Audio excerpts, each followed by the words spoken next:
Há 3 dias recebi um e-mail que me deixou sem fôlego.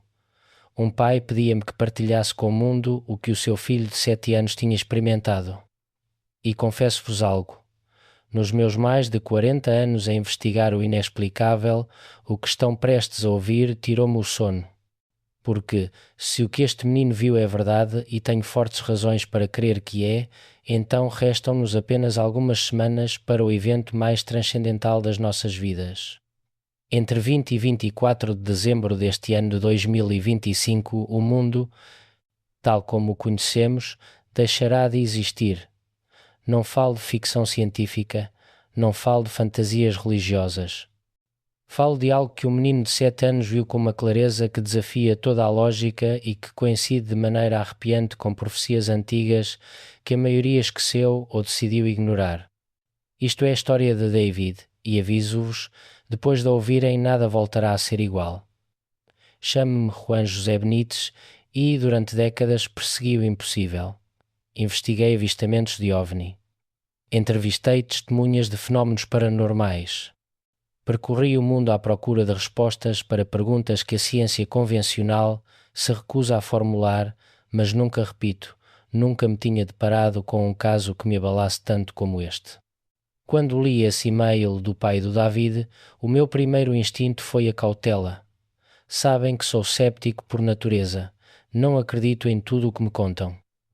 Preciso de provas, preciso de coerência, preciso daquela sensação inexplicável no estômago que me diz que estou perante algo autêntico. E acreditem, depois de entrevistar o menino e o seu pai, depois de rever os relatórios médicos do hospital, depois de ver a mudança nos olhos daquele pequeno, essa sensação não só apareceu e atingiu-me como um tsunami. David é um menino normal de 7 anos. Joga futebol, gosta de videojogos, vê desenhos animados, não é uma criança religiosa, particularmente devota. A sua família vai à igreja de vez em quando, o típico de muitas famílias americanas, mas nada de extraordinário. Não há historial de visões, de experiências místicas, nada que pudesse predispor este pequeno a fabricar uma história como a que estão prestes a ouvir. E é precisamente isso que me inquieta tanto, porque quando uma criança sem formação teológica, sem conhecimento profundo das Escrituras, sem exposição à literatura apocalíptica, te descreve com precisão milimétrica eventos que coincidem com profecias bíblicas que há 2000 anos aguardam cumprimento, então sabes que estás perante algo que transcende a imaginação infantil. Deixem-me contar como tudo começou. Era uma terça-feira qualquer. O David tinha regressado da escola e estava a jogar futebol no quintal de casa com o pai. O menino corria, ria. Era um momento perfeitamente normal e, de repente, sem qualquer aviso prévio, desabou. O pai contou-me, com lágrimas ainda frescas nos olhos, como viu o seu filho cair ao chão, como se lhe tivessem cortado os cordéis de uma marioneta. O menino agarrou-se ao peito, o rosto contorcia-se de dor, não conseguia respirar. Paragem cardíaca súbita. Num menino de 7 anos, sem historial de problemas cardíacos. Os médicos ainda não conseguem explicar. O pai pegou nele ao colo e correu para o carro. Descreveu-me esses minutos como os mais longos da sua vida. Conduzia a toda a velocidade para o hospital mais próximo, enquanto o seu filho, o seu único filho, se apagava no banco de trás. O David contou-me depois que se lembra de ver as lágrimas do pai, de querer dizer-lhe que estava bem, mas de não conseguir articular palavra. O corpo estava a desligar-se, a vida escapava-lhe. Chegaram ao hospital em questão de minutos. Médicos e enfermeiros lançaram-se sobre o menino, puseram-no numa maca com rodas e correram pelos corredores. David lembra-se das luzes do teto a passarem uma após outra, cada vez mais depressa, como se estivesse num túnel que o levava a um lugar desconhecido, e então tudo ficou negro. Mas é aqui que a história deixa de ser um simples caso médico e se torna algo que desafia todas as leis da realidade que julgamos conhecer, porque o David não ficou nessa escuridão. O que experimentou durante os 4 minutos em que o seu coração deixou de bater mudaria não só a sua vida, mas potencialmente, se o que viu for verdade, a vida de cada pessoa neste planeta. O menino descreveu-me como, em vez de escuridão, viu a luz mais brilhante que alguma vez contemplara. Não era a luz de uma lâmpada, nem do sol, nem de nenhuma fonte luminosa conhecida. Era uma luz que parecia viva, uma luz que emanava amor na sua forma mais pura. E acreditem, quando um menino de 7 anos te olha nos olhos e te diz que sentiu o amor de todos os que alguma vez o amaram, concentrado num único instante, arrepia-se-te a pele. David encontrou-se a flutuar acima do seu corpo. Conseguia ver os médicos a trabalharem freneticamente sobre a sua forma inerte. Contou pormenores específicos da reanimação que depois confirmei com o pessoal médico e que um menino de 7 anos não teria como saber. Descreveu o tipo exato de desfibrilador que usaram. Mencionou as palavras precisas que o médico principal gritou quando a primeira tentativa de reanimação falhou. Viu o pai, num canto do quarto, com as mãos a cobrirem o rosto, a soluçar tudo isto enquanto o coração estava parado, enquanto, oficialmente, estava morto. Experiências de quase morte, dirão os cépticos. Alucinações provocadas pela falta de oxigênio no cérebro, e eu dir-vos-ia que tem razão em ser cépticos porque eu também o sou, mas continuem a ouvir porque o que vem a seguir não se explica com hipóxia cerebral nem com alucinações. De repente, David já não estava na sala do hospital. Encontrou-se num lugar que descreve com palavras que não deveriam estar no vocabulário de um menino de 7 anos. Falou-me de dimensões que se dobravam sobre si mesmas, de cores que não existem no nosso espectro visível, de sons que não provinham de nenhum instrumento, mas do próprio tecido do espaço. O ar brilhava, disse-me, como se fosse feito de pequenos diamantes vivos. Havia música, mas não era música como a conhecemos.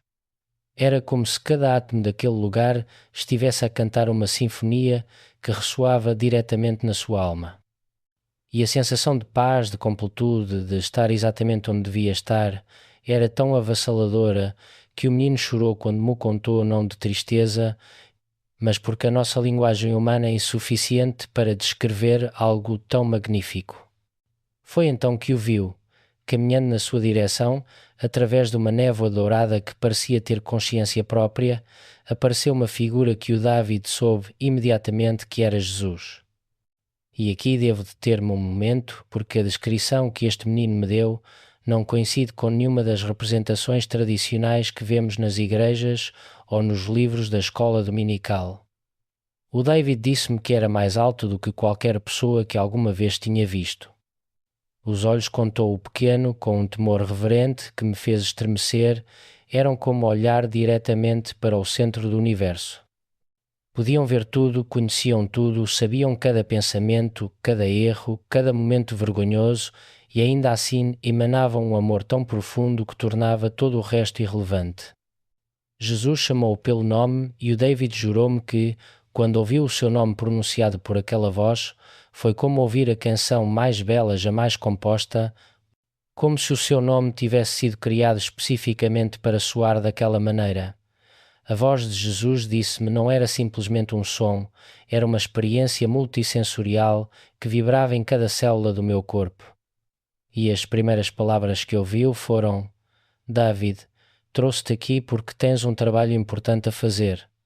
O que vou mostrar-te precisa de ser contado a todos, especialmente às crianças, porque os corações das crianças ainda são suficientemente puros para acreditar sem duvidar, é?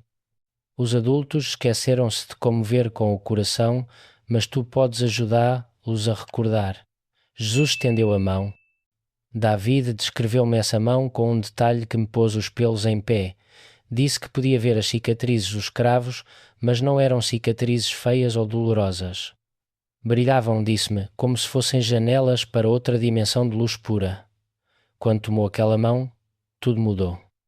De repente o David podia ver coisas que nunca tinha visto antes. Podia ver o planeta Terra a girar no espaço e sobre ele, como rios de luz dourada, fluíam correntes de energia que ligavam todas as pessoas entre si e a algo maior. Podia ver as orações de milhões de pessoas elevarem-se como filamentos luminosos para o céu. Podia ver anjos incontáveis, anjos a movimentarem-se entre nós, invisíveis para a maioria, mas completamente reais. E então apareceu o calendário. David contou-me que foi como se o próprio tempo se materializasse diante dele em forma de um pergaminho brilhante que se desenrolava mostrando todos os dias do ano. Mas havia 5 dias que resplandeciam com uma intensidade ofuscante, 5 dias que pulsavam com uma luz tão intensa que pareciam querer saltar do calendário. 20 de dezembro, 21 de dezembro, 22 de dezembro, 23 de dezembro, 24 de dezembro de 2025.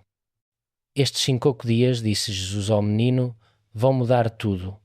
E então começou a mostrar-lhe o que exatamente aconteceria em cada um desses dias. E o que vi, disse-me o David, de olhos muito abertos, nunca vou esquecer. Jesus explicou-lhe que o mundo tem estado adormecido há muito tempo. Não falava apenas dos não-crentes, esclareceu o David. Falava especialmente da Igreja, dos que se chamam a si mesmos seguidores de Cristo, mas que transformaram a fé num ritual vazio. Vão a edifícios aos domingos, cantam canções, ouvem sermões, mas muitos esqueceram o que significa realmente conhecê-lo, sentir a sua presença, deixar que o seu amor transforme os seus corações por dentro. Durante estes 5 dias antes do Natal, disse Jesus ao David, vou despertar a todos. Alguns despertarão e verão a luz e seguir-me-ão. Outros despertarão e fecharão os olhos com força porque têm medo da luz. Esta é a grande separação, quando o trigo e a palha se dividirão para sempre. Então começaram as visões e é aqui que o meu trabalho como investigador se torna crucial, porque o David descreveu-me cenas com tal nível de detalhe, com tal coerência interna, com tal conhecimento de coisas que um menino de 7 anos não deveria saber, que se torna impossível atribuir, lazar, imaginação. Começou mostrando-lhe o dia 20 de dezembro. O David viu pessoas por toda a América e, na verdade, por todo o mundo pararem subitamente no meio do que estivessem a fazer. Em escritórios, escolas, lojas, casas. Milhões de pessoas, ao mesmo tempo, sentiram algo que não conseguiam explicar. Um chamamento não com palavras, mas diretamente nos seus corações, como se alguém tivesse acendido uma luz dentro delas que estava apagada há anos ou talvez durante toda a vida. Viu homens adultos, homens duros, que nunca tinham chorado em público, caírem de joelhos no meio da rua e chorarem como crianças. Não era tristeza, era o impacto de sentir o amor de Deus a tocar os seus corações pela primeira vez a tocar, luz de verdade, não como um conceito abstrato, mas como uma força tangível que os envolvia por completo. O David escreveu-me uma mulher num supermercado que de repente deixou cair o carrinho de compras e ficou ali parada, com lágrimas a escorrer pelas faces, sussurrando perdoa-me, perdoa-me, perdoa-me. Repetidas vezes, um homem de negócios, numa reunião importante, levantou-se da mesa sem dizer palavra. Saiu do edifício e sentou-se num banco do parque, esmagado por lembranças de todas as vezes que escolheu o dinheiro em vez das pessoas, o sucesso em vez da integridade. Mas nem todos responderam da mesma maneira, e isto é crucial. David viu outras pessoas que também sentiram esse chamamento, que também experimentaram esse toque nos seus corações, mas que escolheram ignorá-lo. Via-se-lhes no rosto. Sentiam algo, mas tinham medo. Medo do que significaria responder a esse chamamento. Medo de ter de mudar. Medo de perder o controle das suas vidas. Então abanavam a cabeça, aumentavam o volume das televisões, punham os auscultadores, mergulhavam no trabalho qualquer coisa para não ouvir aquela voz que os chamava de dentro. Jesus mostrou ao David que este era o começo da separação, aqueles que respondiam ao chamamento e aqueles que o rejeitavam. No dia 21 de dezembro, o David viu as igrejas e o que me descreveu deixou-me gelado porque viu 2 tipos de igrejas muito diferentes. Em algumas estavam a acontecer coisas assombrosas. Os pastores choravam à frente, pedindo perdão por terem cuidado mais dos números e do dinheiro do que de ajudar realmente as pessoas a conhecer Jesus. As congregações abraçavam-se, oravam juntas, e aqui vem o que torna este testemunho impossível de ignorar. O David descreveu curas milagrosas a ocorrerem durante os cultos, uma mulher em cadeira de rodas que se levantava e caminhava, um homem cego que de repente podia ver, uma menina que não conseguia falar, começando a cantar canções de louvor. O Espírito Santo, disse-me o David usando essas palavras exatas, és-pa ali tão forte que quase se podia ver como uma nuvem dourada a encher todo o edifício. Mas noutras igrejas, e isto foi o que mais me inquietou, estava a acontecer algo terrível. Os pastores falavam do púlpito, dizendo às pessoas para não se deixarem levar pelas emoções, para não acreditarem em sinais e milagres, que tudo isso do sobrenatural era falso ou perigoso ou até demoníaco.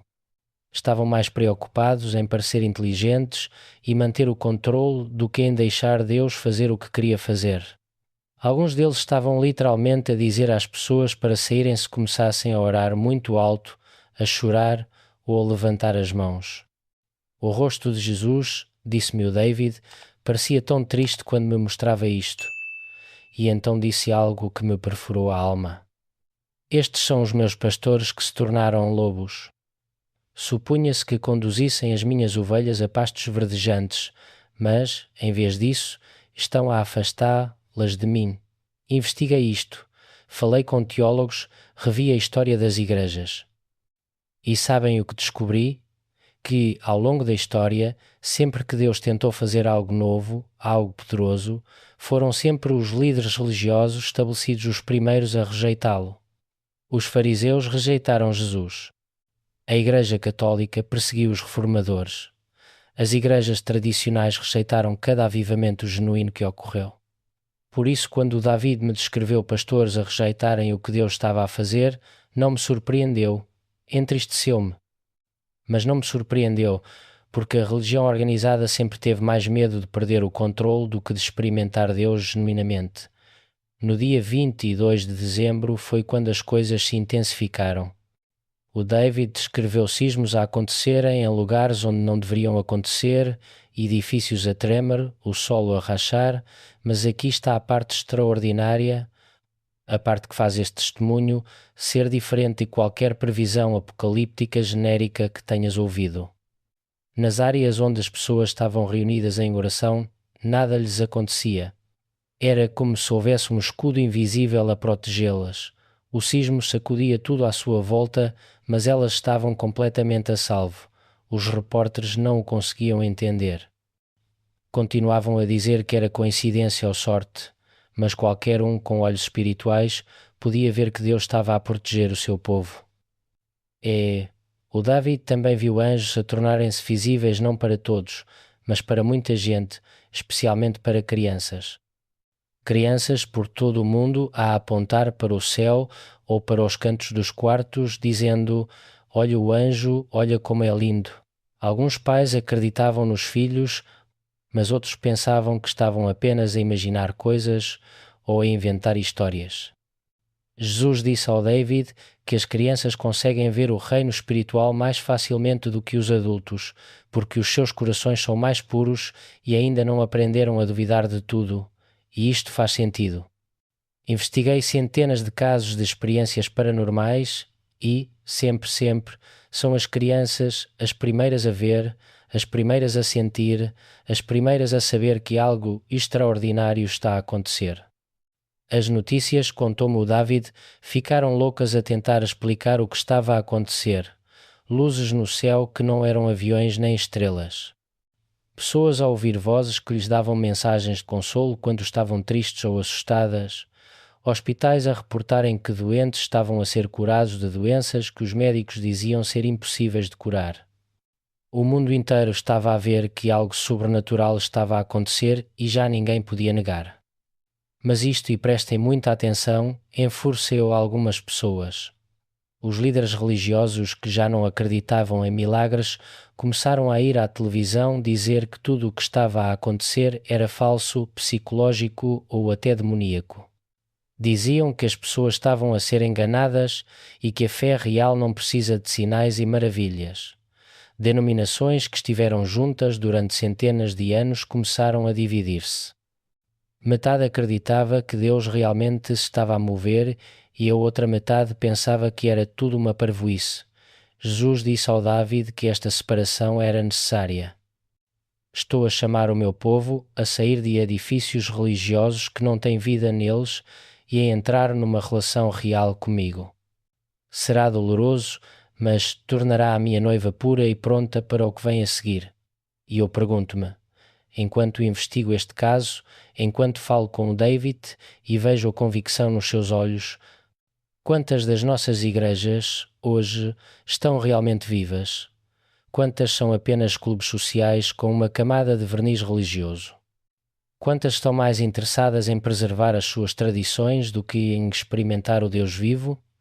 No dia 23 de dezembro, a atividade sobrenatural era tão óbvia que até as pessoas que não acreditavam em Deus tiveram de enfrentar a verdade. O Dávid viu ateus que passaram a vida inteira a dizer que Deus não era real caírem de repente de joelhos porque viram Jesus numa visão ou sentiram a sua presença tão forte que já não a podiam negar. Membros de gangues que magoavam pessoas e faziam coisas más, a chorarem e a atirarem as armas fora porque o amor de Deus derreteu os seus corações endurecidos. Políticos que só se preocupavam com o poder e o dinheiro a renunciarem aos seus cargos para buscar Deus e descobrir o que Ele realmente queria que fizessem com as suas vidas. Jesus mostrou ao David que esta era a grande colheita que ele tinha esperado. Via-se tão feliz, tão cheio de gozo como um lavrador que esperou o ano todo para finalmente colher os frutos que plantou. Os campos estão prontos, disse ao David. Tenho preparado corações há muito tempo e agora chegou a hora de os trazer para casa, mas preciso de ajudantes. Preciso de gente que não tenha medo de dizer a verdade, que não dilua a minha mensagem para soar mais agradável, que não comprometa o que digo só para fazer as pessoas sentirem-se confortáveis. E eu pergunto-me, estamos prontos para ser esses ajudantes? Estamos dispostos a dizer a verdade mesmo quando não é popular, mesmo quando nos torna marginalizados? Então chegou o 24 de dezembro, véspera de Natal, e o que o David me escreveu sobre este dia é tão extraordinário que me custa até verbalizá-lo. Vi uma enorme explosão de luz que vinha de Jerusalém e se estendia por todo o planeta em segundos. Cada pessoa na Terra sentiu-a tocar. Para as pessoas cujos corações estavam abertos a Deus, trouxe uma paz que nunca tinham sentido. De repente, entendiam coisas que nunca tinham entendido. Sentiam-se ligadas a Jesus de uma forma real e pessoal que lhes mudava a vida. Sabiam sem qualquer dúvida que Deus era real, que as amava e que tudo iria ficar bem, não importando o que acontecesse.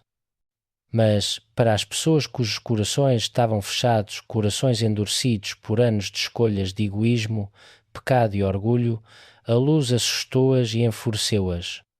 Em vez de abrirem os corações, fecharam-nos ainda mais. Tornaram-se mais rebeldes, mais decididas a lutar contra Deus e contra qualquer um que o seguisse. A separação estava completa. Podia saber-se, só de olhar para alguém, se tinha recebido a luz ou a tinha rejeitado. Este é o começo da colheita do tempo final, disse Jesus com uma voz que fez toda a visão tremer de poder. O que acontece durante estes 5 dias iniciará eventos que levarão ao meu regresso. Diz a todos que preparem os seus corações, porque vou voltar em breve não de uma forma aterradora, mas gloriosa para todos os que me têm esperado. O David contou-me que então Jesus lhe mostrou o que aconteceria depois do Natal. O mundo nunca seria o mesmo. As pessoas que tinham aceito o despertar começaram a formar comunidades em que cuidavam umas das outras. Partilhavam tudo o que tinham e viviam segundo as regras de Deus em vez das regras do mundo. Experimentavam milagres todos os dias, comida a multiplicar-se quando já deveria ter acabado, pessoas doentes a serem curadas através da oração. Sabedoria a ser dada para problemas que pareciam impossíveis de resolver. Tinham gozo e paz mesmo quando tudo à sua volta estava a desmoronar-se. Os seus rostos brilhavam com luz, e mesmo as pessoas que os odiavam não podiam deixar de notar que havia algo diferente, algo especial neles. Mas as pessoas que rejeitaram o despertar tornaram-se mais desesperadas e mais zangadas. O crime piorou nos lugares onde as pessoas tinham dito não a Deus. Os hospitais psiquiátricos encheram-se de pessoas que estavam a enlouquecer porque tentavam com tanta força ignorar a verdade que sentiam nos seus corações. O mundo estava a dividir-se em dois grupos e já não havia meio termo. Ou estavas com Jesus ou estavas contra ele, ou tinhas a luz ou vivias em trevas. O David viu governos a tentarem fazer leis contra as coisas sobrenaturais que estavam a acontecer. Chamavam-lhe extremismo perigoso e fanatismo religioso. Diziam que as pessoas que acreditavam em milagres eram mentalmente instáveis e precisavam de ser monitorizadas ou até presas. As empresas tecnológicas criaram programas para rastrear pessoas que falavam de experiências espirituais online. As redes sociais começaram a censurar publicações sobre o avivamento, chamando-lhes desinformação. O sistema mundial estava a tentar lutar contra o que Deus estava a fazer, mas não conseguia detê-lo. Jesus disse ao David que as coisas ficariam mais difíceis para os crentes. Alguns perderiam os seus empregos porque não comprometeriam a sua fé. Algumas famílias seriam dilaceradas porque uns acreditariam e outros não. Alguns até enfrentariam perseguição, sendo presos ou feridos por seguirem Jesus. Mas prometeu que todos os que permanecessem fiéis receberiam uma coroa de vida e seriam parte do maior movimento de Deus em toda a história. A visão começou a desvanecer-se. Jesus voltou-se para olhar para o David uma última vez. Os seus olhos estavam cheios de amor e também cheios de fogo. Disse ao David: Tu és apenas uma criança, mas tens um propósito poderoso. A fé das crianças é poderosa porque é pura e simples. Diz a todos o que viste. Diz-lhes que estes 5 dias antes do Natal vão mudar tudo. Diz-lhes que não tenham medo, mas que se preparem. Diz-lhes que os amo mais do que podem imaginar e que vou regressar pela minha noiva. Aqueles que têm a luz dentro de si não serão tocados pelas trevas. Aqueles que prepararem os seus corações agora estarão prontos para o que vem. Então pôs a mão sobre a cabeça do David como uma bênção e de repente o menino sentiu que o puxavam para trás. O lugar maravilhoso começou a desaparecer e ele estava a cair através de camadas de luz, aproximando-se cada vez mais do seu corpo que jazia naquela sala de hospital. O último som que ouviu foi canto milhares e milhares de anjos a cantar louvores a Jesus e soube que tudo o que lhe tinha sido mostrado era verdade e realmente aconteceria. David acordou no hospital com o pai a segurar-lhe a mão e a chorar. Os médicos estavam espantados, porque disseram que o coração dele tinha deixado de bater por quase 4 minutos e que devia ter danos cerebrais, mas ele estava completamente bem. Melhor do que bem. Na verdade, sentia-se diferente, como se carregasse algo importante dentro de si, algo que tinha de ser partilhado. Agora, deixem-me ser claro acerca de algo. Sou investigador. Passei a vida inteira a separar a verdade da ficção ou real do inventado. E, quando me sento com uma testemunha, com alguém que afirma ter experimentado algo extraordinário, faço perguntas, muitas perguntas. Procuro inconsistências, sinais de fabricação, motivações ocultas. Com o David e o pai dele passei horas a fazer perguntas, a rever a história vezes sem conta de ângulos diferentes e não encontrei uma única inconsistência. Mais ainda, encontrei coisas que um menino de 7 anos simplesmente não deveria saber. Quando o David me descreveu a sala de reanimação, quando me falou do tipo específico de equipamento médico que usaram, quando repetiu as palavras exatas que os médicos disseram e depois confirmei tudo isto com os registros médicos do hospital, soube que este menino tinha realmente visto o que dizia ter visto. Mas há mais. Há algo nos olhos do David agora, algo que não estava. Lá antes da experiência, já o vi antes em pessoas que tiveram encontros genuínos com o divino. É uma espécie de luz interior, uma certeza inabalável, uma paz que não se consegue fingir. O pai contou-me que, desde que o David acordou, o menino mudou completamente. Não de formas óbvias, continua a ser um menino normal que brinca e ri, mas há nele agora uma profundidade, uma seriedade quando fala do que viu que te faz parar e a escutar. E o menino está convencido, absolutamente convencido, de que o que viu é real e vai acontecer. Agora, tenho de fazer algo aqui que é crucial como investigador. Tenho de perguntar a mim mesmo se há alguma explicação alternativa para o que o David experimentou. Poderia ter sido uma alucinação induzida pelo trauma? Poderia ter sido uma fantasia elaborada, construída a partir de coisas que ouviu na igreja? Falei com neurocientistas sobre experiências de quase morte. Falei com psicólogos sobre as capacidades imaginativas das crianças. E sim, é verdade que o cérebro, em condições extremas, pode produzir experiências muito vívidas. É verdade que as crianças têm imaginações poderosas, mas há certos elementos no testemunho do David que não se explicam facilmente com essas teorias.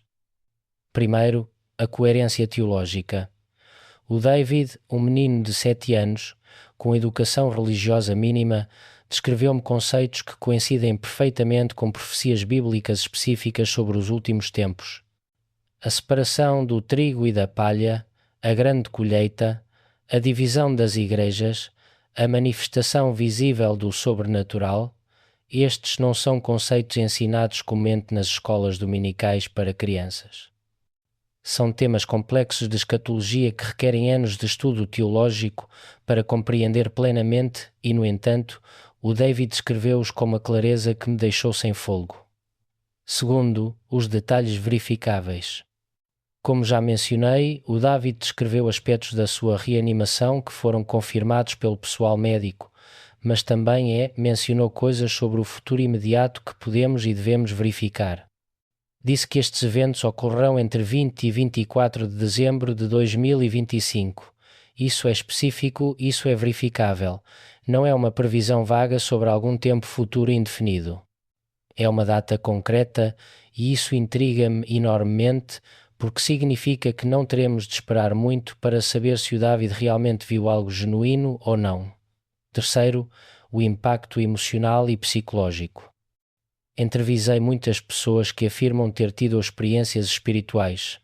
Algumas procuram claramente atenção, algumas estão confusas, algumas estão genuinamente traumatizadas por algo que não conseguem explicar. O David não se encaixa em nenhuma dessas categorias, não procura atenção. Na verdade, a família tem sido muito cautelosa em partilhar esta história publicamente. Não está confuso, é perfeitamente claro e consistente no seu relato. Não está traumatizado, mas transformado de maneira fundamentalmente positiva. Há uma diferença enorme entre alguém perturbado por uma experiência e alguém profundamente mudado por ela de forma construtiva. Portanto, como investigador, tenho de dizer isto. Embora não possa provar com certeza científica absoluta que o David experimentou foi real, a evidência circunstancial é extraordinariamente forte. E se há, ainda que uma possibilidade, de que o que este menino viu seja verdade, então cada pessoa que ouça esta história tem a responsabilidade de a levar a sério, porque se o David tem razão, se estes 5 dias de dezembro vão realmente ser o catalisador do evento mais transformador da história humana, então não podemos permitir-nos simplesmente descartá-lo e continuar com a vida como se nada fosse. Agora quero falar das implicações mais amplas do que o David viu. Porque isto não é apenas uma história interessante sobre um menino que teve uma experiência de quase morte. Isto é, potencialmente, um aviso sobre algo que afetará cada pessoa neste planeta e precisamos entender exatamente o que significa. Jesus disse ao David que o mundo tem estado adormecido. Isso é uma afirmação forte. O que significa estar espiritualmente adormecido? Significa ir pelos movimentos da vida sem verdadeira consciência da realidade mais profunda que existe sob a superfície. Significa aceitar a narrativa materialista de que isto é tudo o que há, que somos apenas corpos físicos num universo físico sem propósito ou significado além do que inventamos nós mesmos. Significa, para os religiosos, transformar a fé num conjunto de rituais e crenças que professamos, mas que não transformam realmente a forma como vivemos. Investiguei isto extensivamente. Visitei centenas de igrejas em todo o mundo e sabem o que encontrei? A maioria está cheia de pessoas boas que acreditam sinceramente que estão a seguir a Deus, mas que na realidade seguem uma versão domesticada e higienizada da fé que não lhes custa nada. Não há risco, não há sacrifício real, não há transformação radical, apenas assiduidade regular, participação em rituais familiares e adesão a certos códigos morais básicos. Isso não é fé viva, isso é religião morta. E Jesus, segundo David, está prestes a abalar tudo isso. Vai forçar todos a enfrentar a realidade da sua existência. Vai tornar-se impossível continuar a dormir. Durante estes 5 dias, a realidade espiritual tornar-se-á tão óbvia, tão inegável, que cada pessoa terá de tomar uma decisão consciente. Ou abres o teu coração à verdade, ou o fechas deliberadamente. Não há meio termo. Não podes simplesmente ignorar, não podes simplesmente seguir como sempre. Terás de escolher e essa escolha, segundo o que o David viu, determinará de que lado da grande separação terminarás. Agora, alguns podem perguntar, por que razão Deus faria algo assim? Por que forçar as pessoas a escolher? Isso não é coercivo? E aqui precisamos entender algo fundamental sobre a natureza da liberdade. Deus deu-nos livre-arbítrio. Isso significa que podemos escolher crer ou não crer, segui-lo ou rejeitá-lo. Mas para que essa escolha seja verdadeiramente livre, precisa ser informada. Temos de saber o que estamos a escolher ou a rejeitar. Durante séculos tem sido fácil para as pessoas dizerem: não sei se Deus é real ou nunca pensei muito nisso. Mas, se o que o David viu é verdade, essa desculpa está prestes a desaparecer. Durante estes 5 dias, todos saberão que Deus é real. A evidência será inegável e então a escolha torna-se genuinamente livre. Não é coerção, é clareza.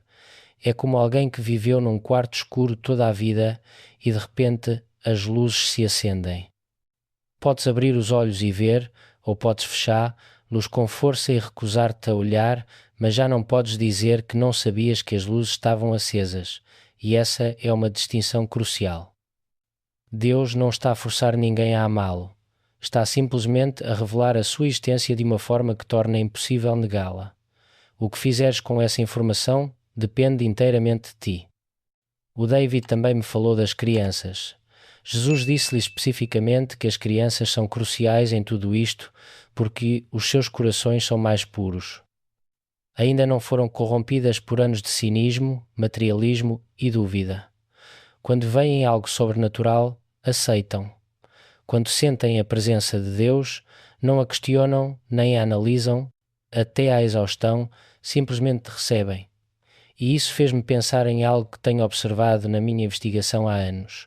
Quando ocorrem fenómenos paranormais, quando há avistamentos de OVNI, quando há experiências místicas, quase sempre são as crianças as primeiras a ver, as primeiras a acreditar, as primeiras a responder. Os adultos construímos tantas defesas mentais, tantos filtros, tanta necessidade de explicar tudo racionalmente que literalmente nos chegamos para realidades que estão mesmo à nossa frente. E creio que isto é intencional. Creio que durante estes 5 dias as crianças vão desempenhar um papel único. Vão ser as primeiras a ver os anjos. Vão ser as primeiras a sentir a presença de Deus a mover-se. Vão ser as que dirão aos pais: olha, algo incrível está a acontecer, não sentes?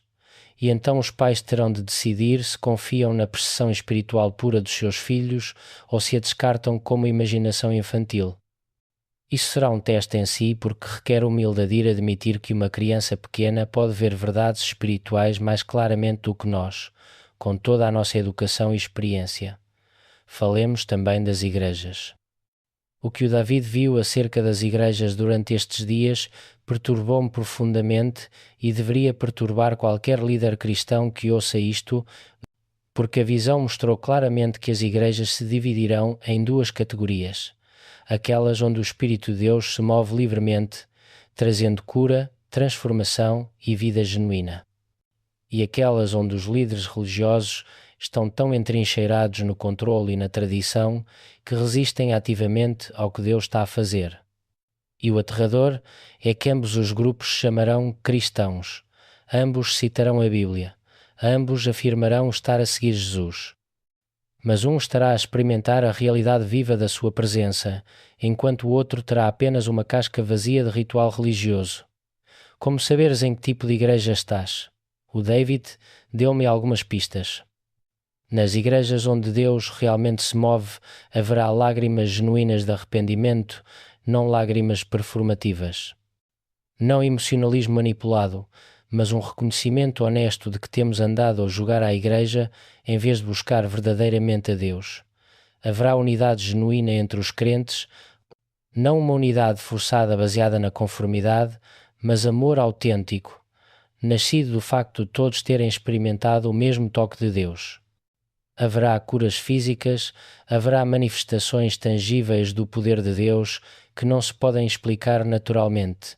Nas outras igrejas, as que estão espiritualmente mortas, haverá ênfase na ordem e no controlo.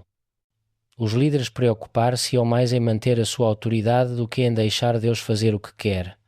Haverá críticas a qualquer coisa que pareça demasiado emocional ou sobrenatural. Haverá advertências sobre engano e falsos sinais, não porque sejam falsos, mas porque os líderes estão tão desconectados do espírito que já não conseguem reconhecer quando é genuíno. E o mais trágico é que expulsarão pessoas que genuinamente estão a experimentar Deus, chamando-as de divisivas ou perturbadoras. Jesus chamou a estes líderes lobos disfarçados de pastores. E isso é devastador, porque significa que há pessoas em posições de autoridade espiritual que estão ativamente a afastar as pessoas de Deus enquanto acreditam que as estão a proteger. Estão tão apegados às próprias interpretações, às próprias tradições, ao próprio poder, que quando Deus faz algo novo, algo que não cabe nas suas caixas teológicas arrumadas, rejeitam-no e, ao fazê-lo, tornam-se obstáculos em vez de facilitadores do movimento de Deus. Vi isto na história repetidas vezes. Os fariseus perseguiram Jesus porque ele não se encaixava na sua compreensão de como o Messias deveria ser. A Igreja institucional perseguiu místicos e visionários porque desafiavam o status, e vai acontecer de novo durante estes 5 dias. Os sismos que o David viu a 22 de dezembro são particularmente fascinantes. Não eram simplesmente desastres naturais aleatórios, eram sinais manifestações físicas da sacudidela espiritual que estava a acontecer. E o significativo é que as pessoas que estavam reunidas em oração estavam protegidas não porque fossem melhores pessoas, não porque merecessem mais, mas porque tinham posicionado os seus corações de uma forma que as colocava sob a cobertura da proteção divina. Isto lembra-me a história do Êxodo, quando as pragas caíram sobre o Egito, mas os israelitas que tinham o sangue do cordeiro nas portas foram poupados. Há aqui um princípio espiritual. A obediência e o alinhamento com Deus oferecem proteção real, tangível, não só espiritual, mas também física, e os repórteres não o conseguiam entender. Continuavam a tentar explicá-lo com coincidência ou sorte, porque admitir que havia uma proteção sobrenatural em jogo exigiria admitir que o universo não é simplesmente uma máquina material sem propósito. Exigiria admitir que há forças espirituais em ação e a maioria dos média modernos está comprometida com uma cosmovisão secular materialista que se recusa a considerar explicações sobrenaturais, não importa quão óbvia seja a evidência. Mas, durante estes 5 dias, segundo o David, a evidência será tão avassaladora que até os cépticos mais duros terão de enfrentar a possibilidade de que algo maior do que a natureza está em funcionamento. Os anjos a tornarem-se visíveis é outro elemento fascinante. Investiguei encontros angelicais durante anos. Falei com dezenas de pessoas que afirmam ter visto anjos e há certos padrões que emergem. Os anjos geralmente aparecem em momentos de crise ou transição significativa. Quase nunca aparecem a pessoas que os procuram ativamente, mas a pessoas simplesmente abertas e receptivas. E, como disse antes, as crianças vêm-nos com muito mais frequência do que os adultos. Durante estes 5 dias, segundo a visão do David, haverá um adelgaçamento do véu entre o mundo espiritual e o físico. Coisas que sempre estiveram lá, mas que foram invisíveis para a maioria de nós, tornar-se-ão visíveis. E isso criará uma crise para muitas pessoas, porque, uma vez que vês um anjo, uma vez que experimentas o sobrenatural de forma direta e inegável, já não podes viver em negação confortável. Tens de ajustar toda a tua compreensão da realidade. Tens de admitir que há mais no universo do que os teus 5 sentidos físicos podem detectar e, para algumas pessoas, isso será libertador.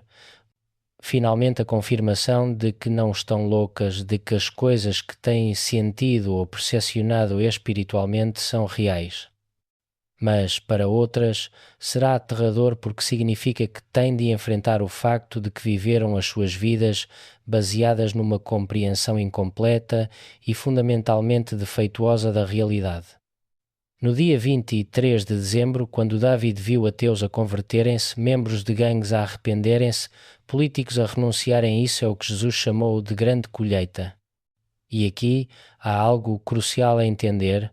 Uma colheita não é violenta, não é coercitiva.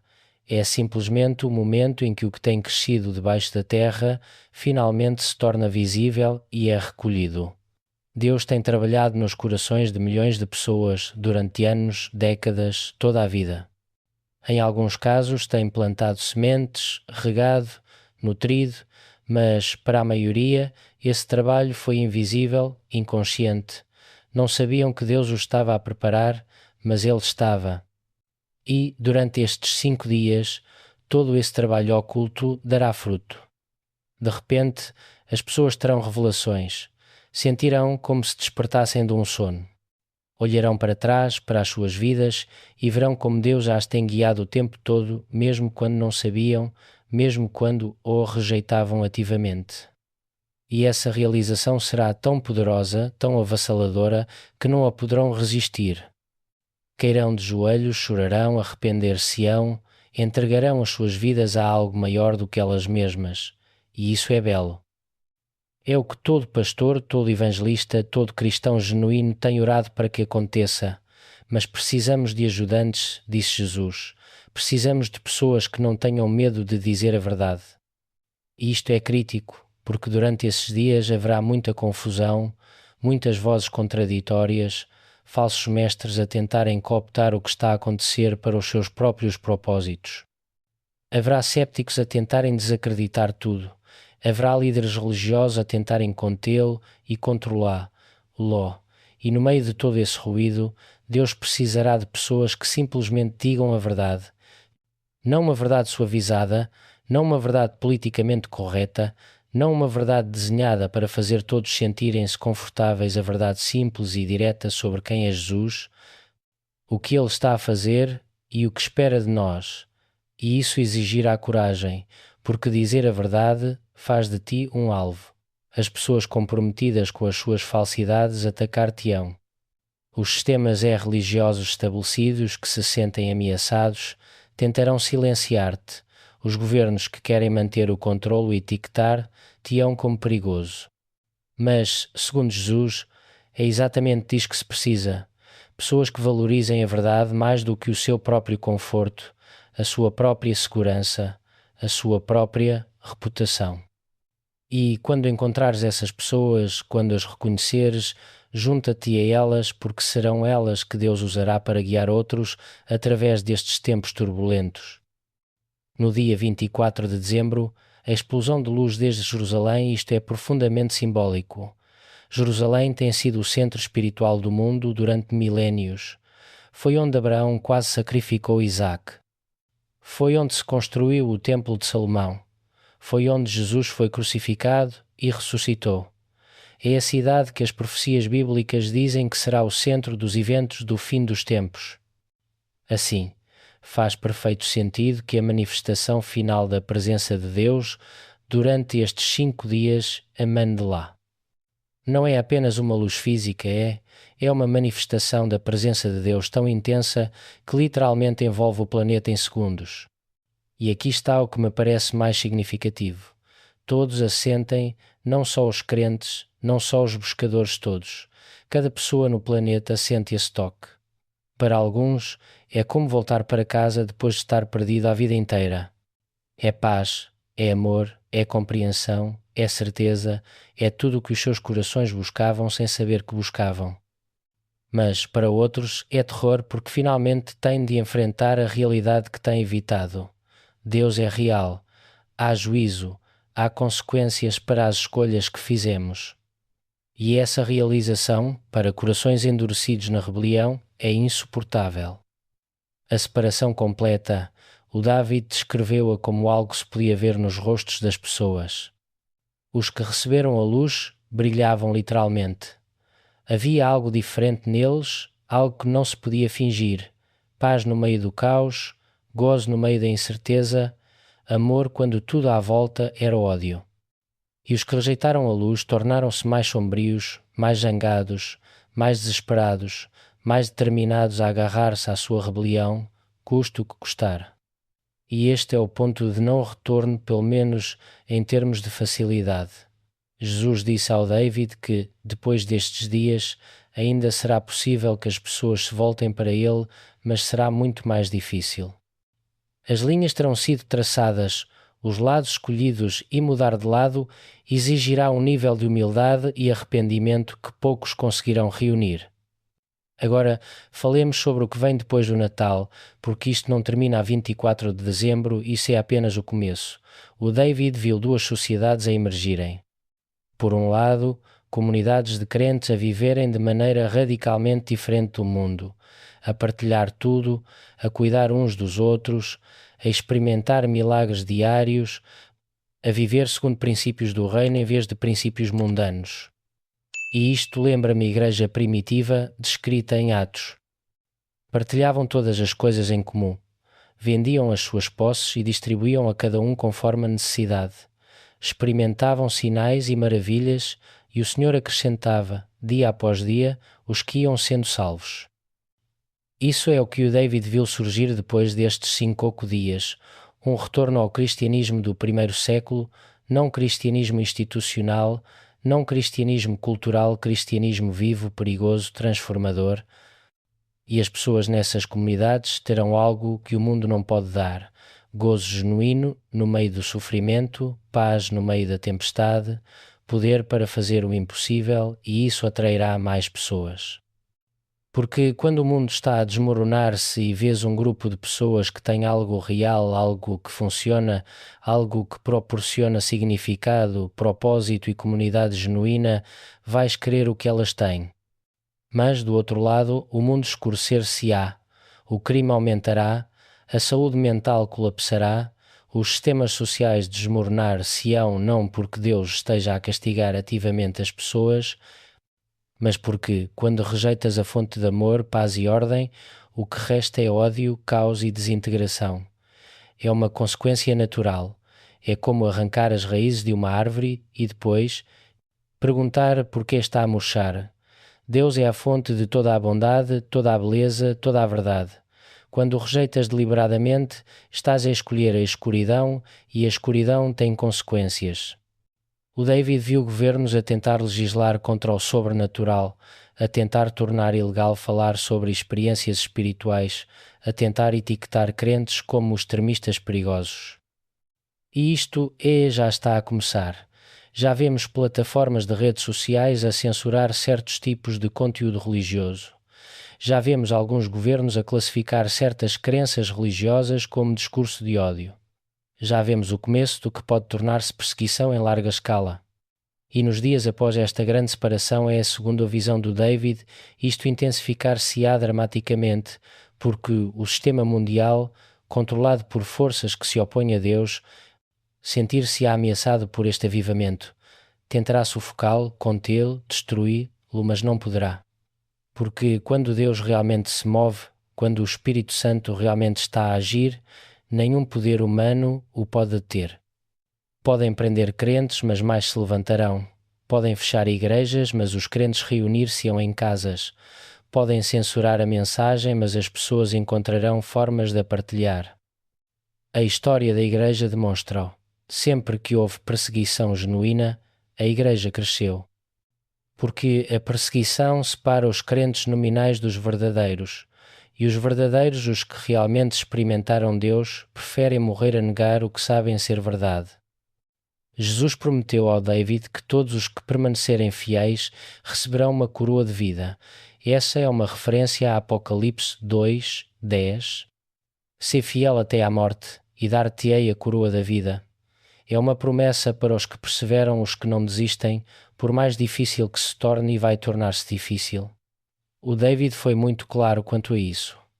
Algumas pessoas perderão empregos, algumas perderão famílias, algumas serão encarceradas, algumas até serão martirizadas, mas todas as que se mantiverem firmes serão recompensadas para além da imaginação.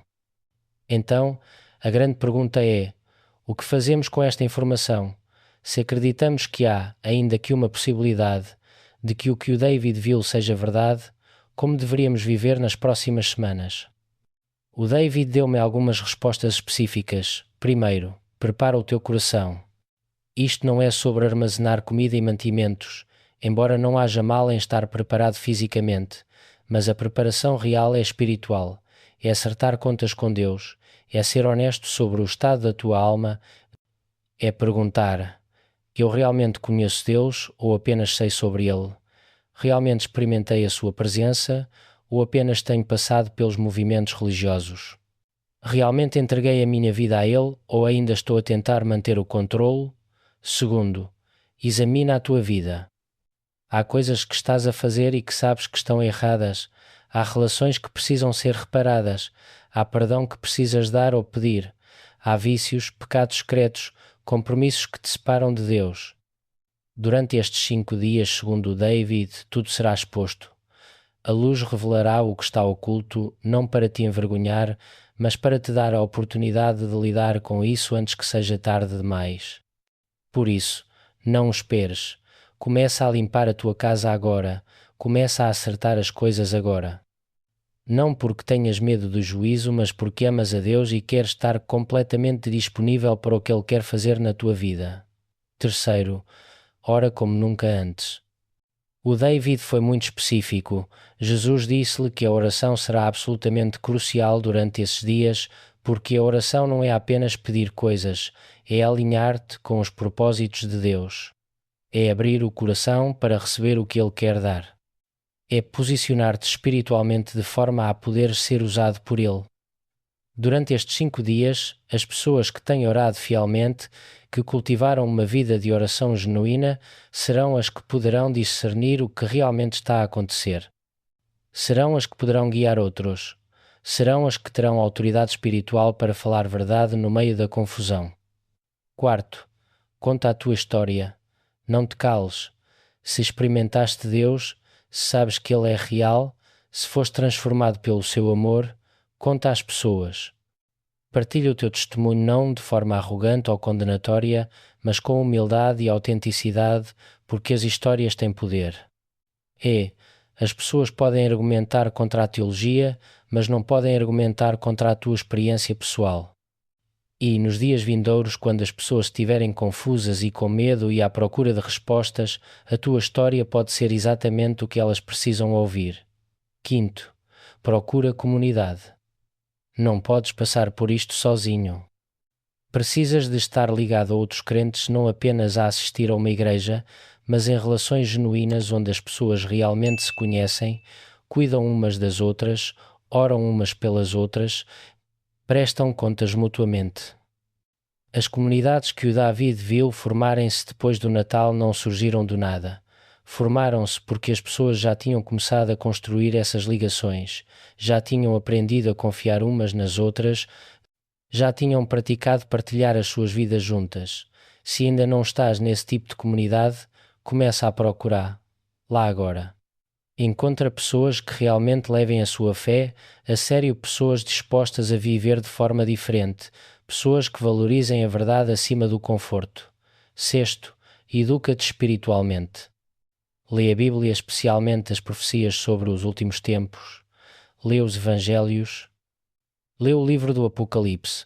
Lê sobre avivamentos históricos para entender como Deus tem operado no passado. porque quando estas coisas começarem a acontecer, quererás ter um referencial. Quererás poder reconhecer o que é de Deus e o que não é. Há muita confusão no mundo cristão hoje, muitas doutrinas contraditórias, mas a Bíblia é a tua âncora.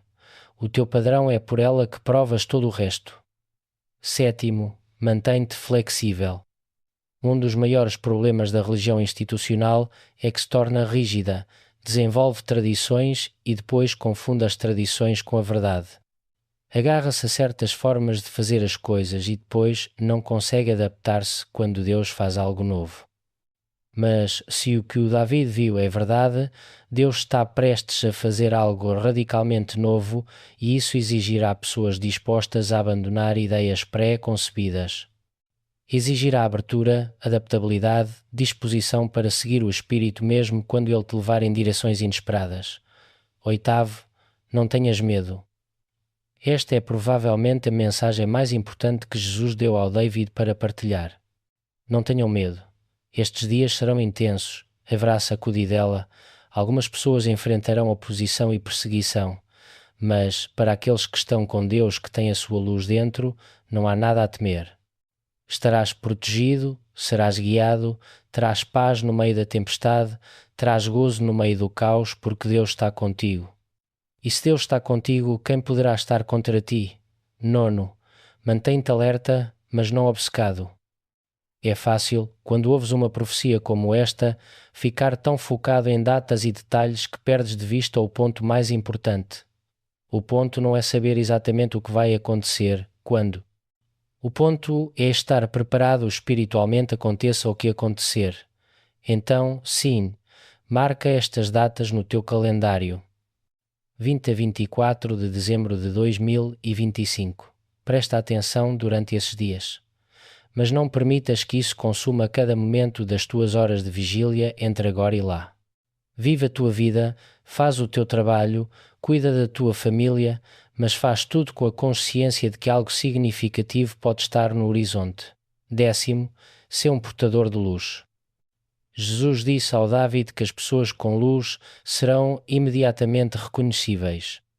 Haverá algo diferente nelas e isso já deveria ser verdade agora. Como crente, deverias ser notavelmente diferente do mundo à tua volta. Deverias ter paz quando outros têm ansiedade. Deverias ter esperança quando outros têm desespero. Deverias ter amor quando outros têm ódio, não de maneira artificial ou forçada, mas como resultado natural de ter Deus a viver dentro de ti. E, quando as pessoas virem isso, quando virem que tens algo real, serão atraídas a ti, vão querer o que tens e então terás a oportunidade de lhes apontar Jesus. Agora tenho de abordar algo importante. Alguns de vocês que ouvem isto são cépticos e está bem. Como disse, eu também sou céptico por natureza. Não acredito em tudo o que ouço. Mas eis o que vos pediria. Não descartem isto simplesmente porque desafia a vossa cosmovisão. Não o ignorem simplesmente porque vem de um menino de 7 anos. Algumas das mensagens mais profundas de Deus, ao longo da história, vieram por fontes improváveis. Moisés era gago, David era um pastor adolescente, Maria era uma jovem virgem camponesa. Jesus escolheu pescadores e iletrados como os seus principais discípulos. Deus tem um padrão. Usa o fraco para envergonhar o forte, o simples para confundir o sábio. Por isso, peço-vos isto. Mantenham a mente aberta. Prestem atenção durante esses dias de dezembro. Se o que o David viu é verdade, sabê-lo-ão. Será inegável. E se acontecer que nada extraordinário suceda, então passaram algumas semanas a focarem-se na vossa relação com Deus e isso nunca é tempo perdido. Não tem nada a perder em levar isto a sério e potencialmente tudo a ganhar. Porque, se o David tem razão, estamos prestes a testemunhar o evento mais transformador da história humana. E cada um de nós tem de decidir de que lado da separação quer estar. Para aqueles de vocês que são crentes, mas que têm estado mornos, este é o vosso despertar. Jesus disse em Apocalipse 3:16 que vomitará os mornos da sua boca. Não podes estar a meio caminho com Deus. Ou estás completamente comprometido, ou não estás comprometido de todo. E estes 5 dias vão forçar essa questão, vão expor onde realmente está o teu coração. Por isso, não esperes até lá. Toma a decisão agora. Entrega a tua vida completamente a Jesus. Não retenhas nada. Não comprometas. Não jogues. Torna isso real. Torna isso genuíno, porque quando vier a pressão e virá, segundo o que o David viu, só os que têm fé genuína conseguirão manter-se firmes. Para aqueles de vocês que não são crentes, que rejeitaram Deus ou simplesmente nunca pensaram muito nele, este é o vosso momento. Jesus está a chamar-te. Tem-te chamado toda a tua vida, mas agora está prestes a tornar esse chamamento tão forte, tão claro, tão inegável, que não poderás ignorá-lo. E eu rogo-te, quando sentires esse chamamento no teu coração, durante esses dias de dezembro, não o rejeites, não feches o teu coração, não deixes que o orgulho, o medo ou o desejo de manter o controle te impeçam de responder.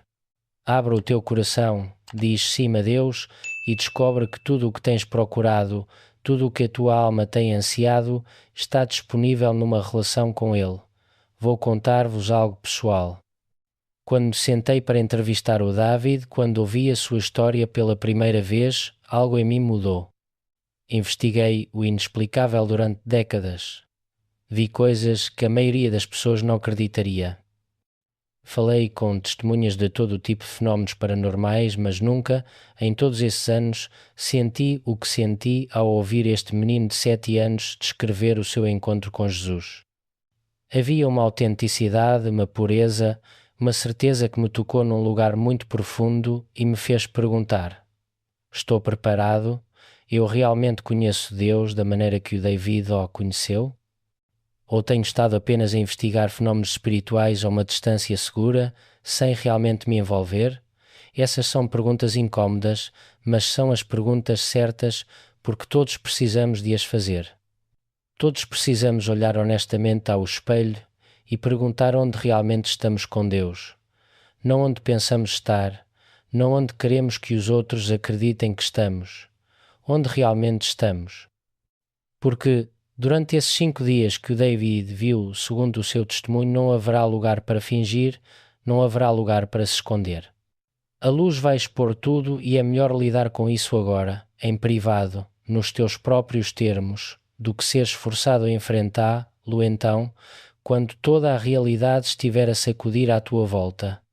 Quero falar também sobre o papel da Igreja em tudo isto, porque uma das coisas mais tristes que o David viu foi o número de igrejas que vão falhar neste momento crucial e quantos líderes religiosos vão resistir ao que Deus está a fazer. E isso deve ser um aviso para todos os que estão em liderança. Pastores, presbíteros, diáconos, mestres, qualquer um que tenha uma posição de autoridade espiritual, serão responsabilizados. Serão responsabilizados por como respondem durante esses dias. Serão responsabilizados por conduzirem as pessoas até Deus ou por as afastarem dele. E isso é uma responsabilidade aterradora. Tiago 3:1 diz que não muitos devem presumir ser mestres, porque os mestres serão julgados com maior severidade. Há uma razão para isso. Quando as pessoas te confiam o seu bem-estar espiritual, quando olham para ti como guia, tens a capacidade de as ajudar ou de as ferir profundamente.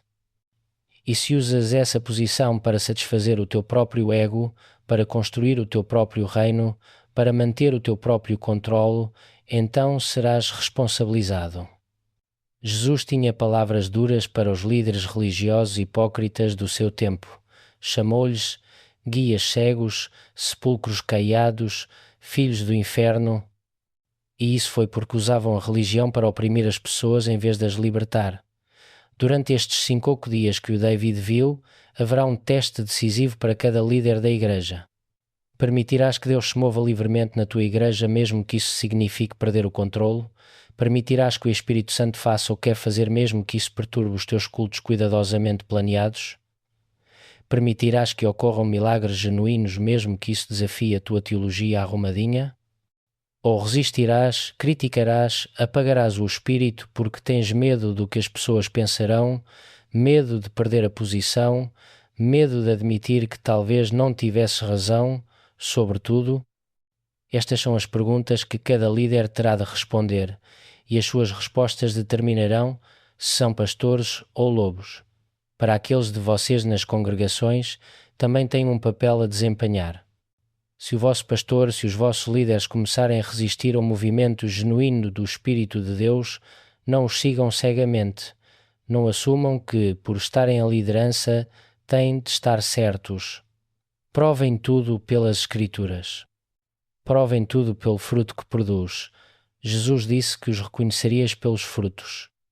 Se o que está a acontecer produz amor genuíno, gozo, paz, paciência, bondade, mansidão, domínio próprio, então é de Deus. Se produz divisão, orgulho, controlo, medo, então não é. E se a vossa igreja está do lado errado dessa linha, então talvez seja tempo de encontrar outra igreja. Sei que isso soa radical. Sei que vai contra a ideia de lealdade à tua congregação. Mas Jesus deixou muito claro que a nossa lealdade última é a Ele, não a uma instituição. Se a tua igreja se interpõe entre ti e Deus, então não é uma igreja verdadeira, é um obstáculo e precisas de te afastar dela. O David viu claramente que, durante esses dias, Deus chamará o seu povo a sair de estruturas religiosas mortas e a entrar em comunidades vivas onde o seu espírito possa mover-se livremente. Isso significará que algumas pessoas terão de tomar decisões difíceis. Terão de deixar igrejas onde estiveram por anos.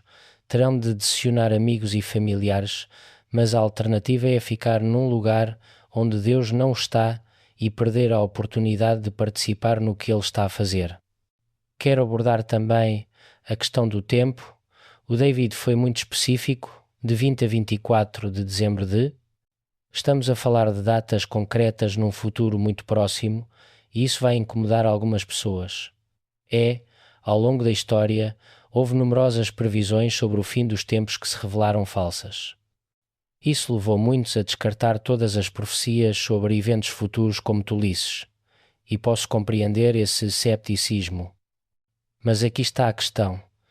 O facto de pessoas se terem enganado antes não significa que todas as profecias sejam falsas.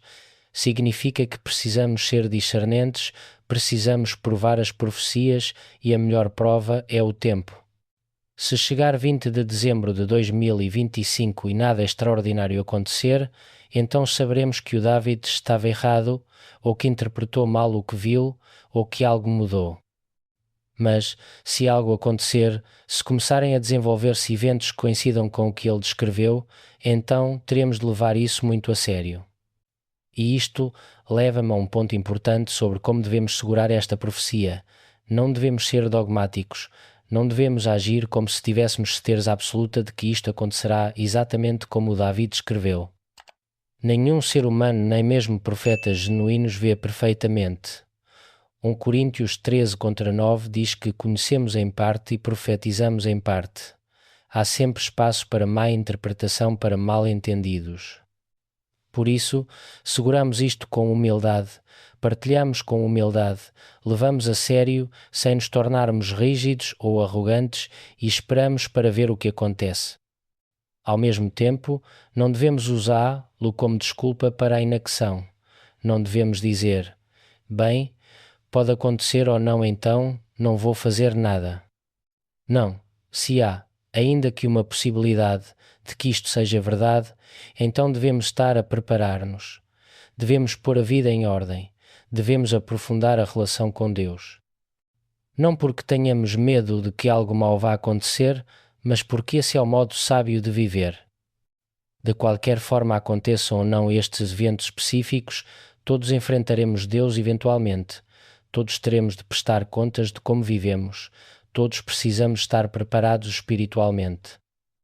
Assim, no pior dos casos, se o David estava errado, teremos usado este tempo para crescer espiritualmente. Não teremos perdido nada. Mas, se o David estava certo, então os que se prepararam estarão prontos. Estarão em paz enquanto outros entram em pânico. Terão clareza enquanto outros estão confusos. Serão usados por Deus enquanto outros são postos de lado, e isso vale qualquer desconforto, qualquer esforço, qualquer sacrifício que tenhamos de fazer nas próximas semanas. porque participar no maior movimento de Deus na história humana, fazer parte da grande colheita, ver o reino de Deus manifestar-se na Terra de maneira tangível, é por isso que todo crente genuíno deveria estar a orar e a ansiar. E, se realmente está prestes a acontecer, se realmente estamos a semanas disso, então precisamos estar prontos. Agora quero falar sobre algo que o David mencionou e que me inquietou particularmente: a perseguição que virá. Ele viu governos a aprovarem leis contra a atividade sobrenatural. Viu pessoas a serem etiquetadas como extremistas perigosos pelas suas crenças religiosas, viu censura, monitorização até prisões. E alguns de vocês podem pensar que isso é exagero, que não poderia acontecer no mundo moderno, mas eu dir-vos-ia para olharem à volta. Já está a começar. Já vemos governos em todo o mundo a restringirem a liberdade religiosa. Já vemos plataformas de redes sociais a censurarem certos tipos de conteúdo religioso. Já vemos pessoas a perder empregos ou a serem publicamente envergonhadas por expressarem crenças cristãs tradicionais. E isto vai piorar, não porque os governos de repente se tornem malévolos, mas porque, da sua perspectiva, o que estará a acontecer durante esses dias parecerá desestabilizador e perigoso. Milhões de pessoas a terem experiências espirituais simultâneas, pessoas a agirem de formas que desafiam normas sociais, pessoas a questionarem a autoridade do Estado, pessoas a formarem comunidades que operam segundo princípios diferentes. Numa perspectiva secular materialista, isto parecerá uma psicose massiva ou um movimento perigoso que precisa de ser contido. Mas, numa perspectiva espiritual, será Deus a mover-se poderosamente e o reino das trevas a responder com medo e agressão. E é aqui que os crentes genuínos terão de tomar decisões. Obedecerás a Deus ou aos homens? Quando te disserem que não podes falar das tuas experiências espirituais, calar-te-ás? Quando te disserem que não podes reunir-te para adorar, obedecerás? Quando te ameaçarem com consequências por causa da tua fé, recuarás. A história da Igreja está cheia de mártires que escolheram a morte em vez da negação. E Jesus foi muito claro: quem quiser salvar a sua vida, perdê-la-á, mas quem perder a sua vida, por causa dele encontrá-la-á. Nos dias que vêm, segundo o que o David viu, essas palavras serão postas à prova de formas que a maioria de nós nunca enfrentou. Mas aqui está a promessa: os que permanecerem fiéis receberão uma coroa de vida, serão recompensados eternamente, serão honrados no reino de Deus. Os seus nomes serão conhecidos no céu. E, quando olhares para trás, desde a eternidade, qualquer sofrimento que tenhas suportado na terra parecerá insignificante em comparação com a glória que te espera. Paulo disse-o perfeitamente em Romanos 8:18. Tenho para mim que as aflições deste tempo presente não são para comparar com a glória que em nós há de ser revelada. Por isso, se te encontrares a enfrentar perseguição, se te encontrares a pagar um preço pela tua fé, lembra-te de que não é em vão. Lembra-te de que Deus vê. Lembra-te de que Ele conta cada lágrima, cada sacrifício, cada momento de fidelidade e recompensará. Quero falar também das curas físicas que o David viu. Disse que viu pessoas em cadeiras de rodas a andar, cegos a ver, mudos a falar, milagres inegáveis a ocorrer durante os cultos. E alguns de vocês podem pensar que isso soa fantástico, bom demais para ser verdade, mas lembro-vos de que isso é exatamente o que acontecia constantemente na Igreja do Novo Testamento. Atos está cheio de relatos de curas milagrosas. Jesus curou enfermos como parte normal do seu ministério. Disse aos seus discípulos que fariam obras ainda maiores do que as que ele fez e durante o primeiro século fizeram-nas. Então, o que aconteceu? Por que não vemos esse nível de poder milagroso na maioria das igrejas hoje? Eu diria que é porque perdemos a expectativa. Deixamos de acreditar realmente que Deus quer e pode fazer milagres hoje. Racionalizamos os milagres bíblicos como algo que aconteceu no passado, mas que já não é necessário. Desenvolvemos teologias que explicam a ausência do miraculoso, em vez de buscarmos a sua presença, e assim profetizamos a nossa própria decepção. Não vemos milagres porque não esperamos milagres. Não oramos por cura com fé genuína porque, no fundo, não acreditamos realmente que Deus vai responder, mas durante estes 5 dias que o David viu, isso vai mudar. A presença de Deus será tão tangível, tão poderosa, que os milagres fluirão naturalmente. As pessoas orarão pelos doentes e os doentes serão curados. Não porque sejamos melhores a orar, mas porque Deus se manifestará de maneiras que não vemos há gerações, e isto será tanto uma bênção como um teste. Será a bênção para os que a receberem com fé que derem glória a Deus, que usarem esses sinais para fortalecer a sua fé e a fé de outros. Mas será um teste para os que a criticarem, duvidarem da sua autenticidade, a atribuírem a outras causas. E, infelizmente, o David viu que muitos líderes religiosos falharão esse teste. Tenho de falar novamente sobre as crianças, porque Jesus deu ao David uma mensagem específica para elas. Disse-lhes que os seus corações são suficientemente puros para crer sem duvidar. Disse-lhes que desempenharão um papel especial durante esses dias, e isso é tanto encorajador como desafiante. É encorajador porque significa que as crianças que ouvirem esta mensagem, que a levarem a sério, que prepararem os seus corações, experimentarão Deus de maneiras poderosas, verão anjos, sentirão a sua presença, serão usadas para ministrar a outros até a adultos. Mas também é desafiante porque significa que os pais têm uma responsabilidade enorme. Se o teu filho te disser que viu um anjo durante esses dias, vais acreditar? Se o teu filho começar a falar sobre sentir a presença de Deus de maneiras que tu próprio não experimentaste, vais validar a sua experiência ou descartá-la. Se o teu filho começar a mostrar um entendimento espiritual que parece além da sua idade, vais reconhecer que Deus o está a usar ou vais assumir que está a inventar? Estas não são perguntas hipotéticas. Segundo o que o David viu, estas são situações que muitos pais enfrentarão muito em breve, e eu instar-vos a confiar nos vossos filhos. Ouçam o que têm a dizer. Levem a sério as suas experiências espirituais, porque Deus tem usado crianças ao longo da história para entregar mensagens importantes. Samuel era apenas um menino quando Deus começou a falar com ele. David era adolescente quando foi ungido rei. Jeremias protestou, dizendo que era demasiado jovem, mas Deus usou-o na mesma. A idade não é barreira para Deus. De facto, às vezes, Ele prefere usar os jovens porque são menos complicados, menos cínicos, mais abertos ao impossível. Agora, ao aproximarmos-nos do fim desta narrativa, quero enfatizar a mensagem central que Jesus deu ao David para partilhar. Preparem os vossos corações não com medo, mas com expectativa, não com ansiedade, mas com esperança. Algo extraordinário está prestes a acontecer. O mundo vai mudar de maneiras que não conseguimos imaginar completamente, e cada um de nós tem a oportunidade de fazer parte disso. Mas essa oportunidade requer uma escolha, requer abrir o coração, render a vida, deixar de jogar à religião e começar a buscar Deus genuinamente. Jesus disse ao David que nos ama mais do que podemos imaginar, que nos tem chamado toda a vida, que estes 5 dias antes do Natal de 2025 podem ser a nossa última melhor oportunidade de responder a esse chamamento. Depois que a separação ocorrer, ainda será possível vir a Ele, mas será muito mais difícil.